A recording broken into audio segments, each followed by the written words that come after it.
let's look at this a little bit more in depth. Let's say that we are specifically trying to describe how do these electrons actually fill in. So when we're looking at an s orbital, we can represent that right here with this one dash. So an s orbital is always just by itself. You know, we fill every single s section with only 2 electrons. But when we get to p block, okay, all of a sudden we can do like 2p6 or 3p6 or 4p6. That's because there are 3 individual orbitals at that level. So they can each fill up with 2 electrons as we go.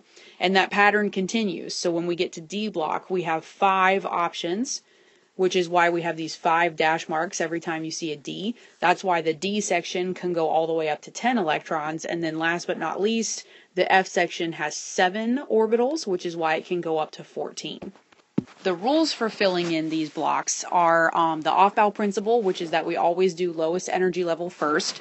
So if we were going to, you know, say where the electrons are in lithium, we would always say the 1s electrons before the 2s electrons. So this one would always get filled before this one, and 2s would always get filled before 2p, and 3s would always get filled before 3p, etc., etc. Hund's rule is that when we get to those sections that have multiple orbitals, electrons are all negatively charged, so they like to spread out if they can before they have to double up. So for example, when nitrogen, which is 1s2, 2s2, 2p3, when its electrons are filling in the 1s orbital, they have to share because there's only one orbital. If you go to the 2s, they have to share because there's only one orbital. But when we get to the 2p section, we only have 3 electrons and we have 3 spaces. So since all of these electrons are negative, they'll push each other into these open spots before they have to double up.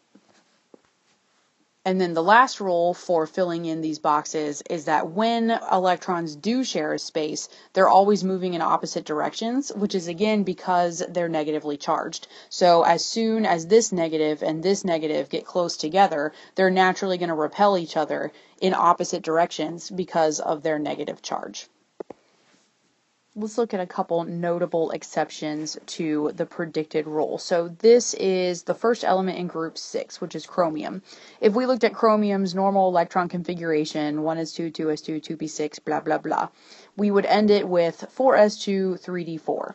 So here's me filling in all my electrons up to 4s2. And then what I want to remember about this last section is that the electrons will spread out before they have to double up.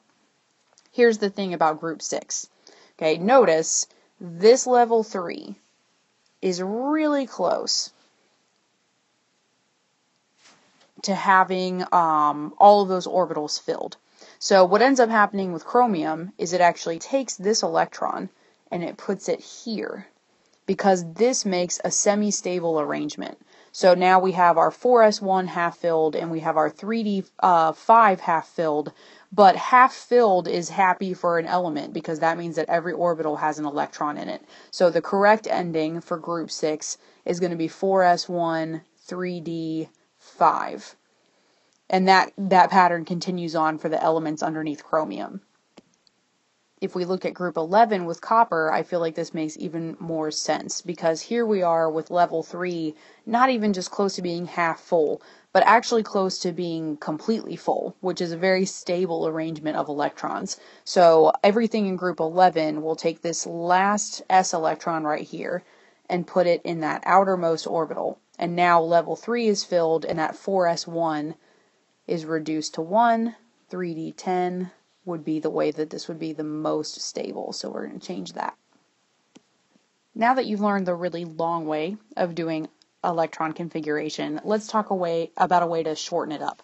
So what you might have noticed is that the noble gases, which are here at the end of the periodic table, represent an important change. Okay, they represent the last electron that can be added to an energy level. So in another way of saying that, they represent when that level is filled. So if we look at neon compared to sodium, here we have 1s2, 2s2, 2p6.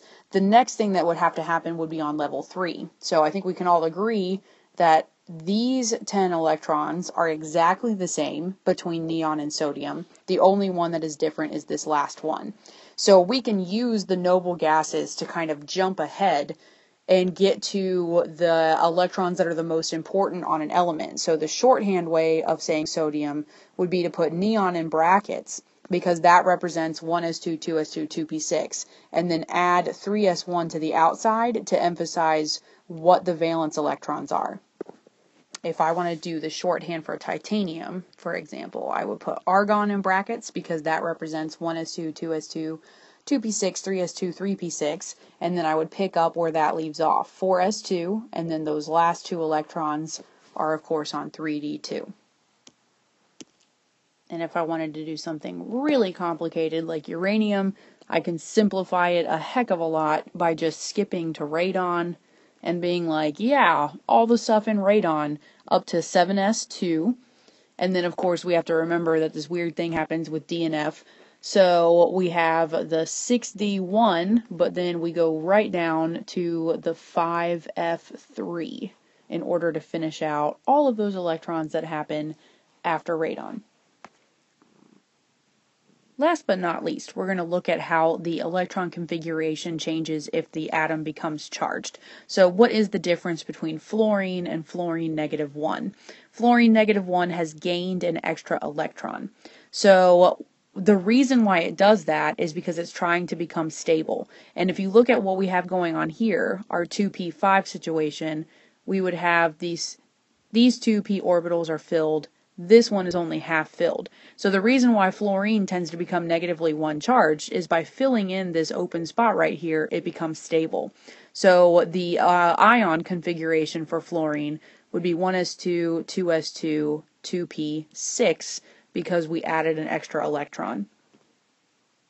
The opposite of that, when sodium becomes positively charged, positive means that it lost an electron. So here it has this nice filled in neon level, 1s2, 2s2, 2p6, and then this one electron right here that is totally throwing it off in terms of stability. So what sodium does instead of gain electrons is it loses, because if it was trying to fill in level 3, it would have to gain 7 electrons, which is really energy inefficient. So if I adjust sodium, it's going to be 1s2, 2s2, 2p6, and it'll just drop the 3s1. Now let's say we're looking at something like tin, where we have some d electrons that sort of get in the way. If tin is trying to become +4, that means that we need to drop 4 electrons. But here's the situation. We have these two, which are pretty easy to identify as 2 that we're going to drop. But a mistake that a lot of people make is they take the next 2 from the 4d10 section. You need to remember the significance of these numbers. Okay, 4d is not a valence orbital. It is on the level below. So that means that the electrons that are closest to the 5p2 that we just dropped are actually these 5s2, because level 5 is the valence electron shell. So that means that tin would change to end with 3d10, 4p6, 4d10, and it would have completely emptied out its 5 level.